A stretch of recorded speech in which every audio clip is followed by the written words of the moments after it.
तुमने एक चीज बच्चों गलती कर दी तुमने। प्रिया बेटा देखो, जब ये वाली फोर्स निकालोगे ना, ये वाली, तो इस इन दोनों के बीच में डिस्टेंस कितनी होगी?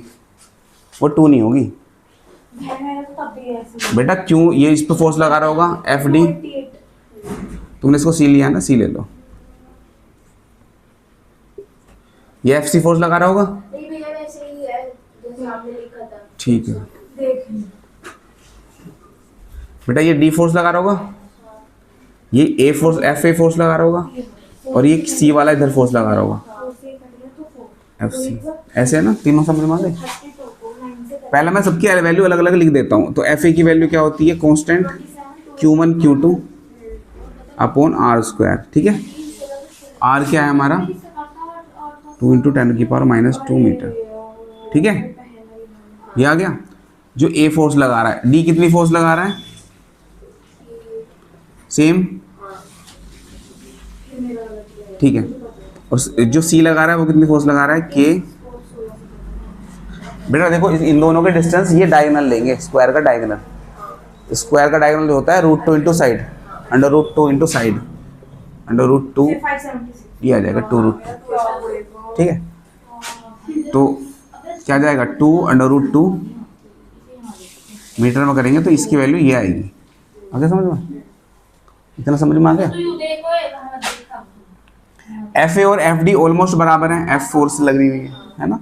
तो जब कभी भी दो फोर्स बराबर लगी हुई हो और उनके बीच में एंगल कितने डिग्री का हो? 90, तो उनका सीधा रिजल्टेंट पता क्या आ जाता है? Simple, F square plus F square. और भी शॉर्ट में बताऊं तो √2 एफ हो जाता है।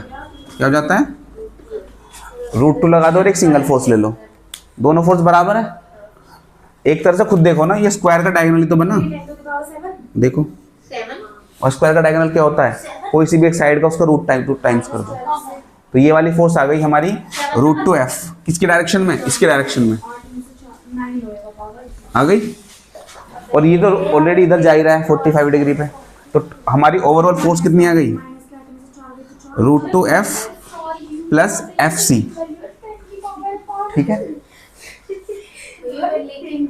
चलो आ गया नहीं, तो इसे मल्टीप्लाई करते हैं 1.41। अच्छा हाँ, ये जो हमने रिजल्ट निकाला था, नहीं वो तो इन दोनों का था बेटा, वो तो इन दोनों का था, एफ ए और डी का था। ठीक है, ये एफ ए और एफ डी है, और जो कि एफ के इक्वल है। ठीक है, तो ये निकल गया। एफ की वैल्यू क्या रखोगे? सिंपल, ये जो इनमें से कोई सी भी एक रख दो। भैया एक मिनट पूछो बच्चों, एफ सी की वैल्यू कितनी है बेटा हमारी? ये वाली KQ² अपॉन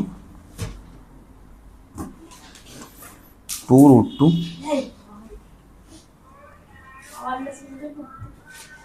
ठीक है, अब तो कर लोगे इसको ऐसा।